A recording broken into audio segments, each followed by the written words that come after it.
সবাইকে একটা ভিডিওতে স্বাগতম জানাই। তো আজকে চলে এসেছিলাম ধাওড়াপাড়া। আর ধাওড়াপাড়া সেই শিব মন্দির যেটা তোমাদেরকে দেখেছিলাম 1 বছর আগে। তো আজকে সেখানে আসলাম। তো একটা কাজে এখানে এসেছিলাম। তো মনে হলো মন্দিরটা আরেকবার ঘুরে দেখাই। তো তাহলে চলো, সঙ্গে থাকো।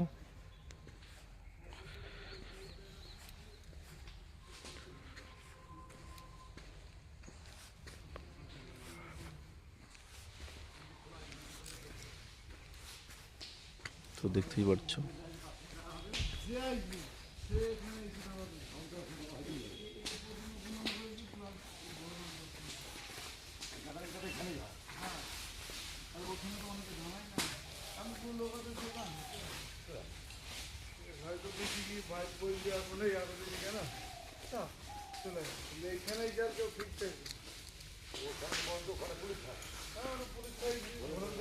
তো বন্ধুরা দেখতেই পাচ্ছ, ফাইনালি ধাওড়াপাড়া শিব মন্দির। তো চলো দর্শন করাই।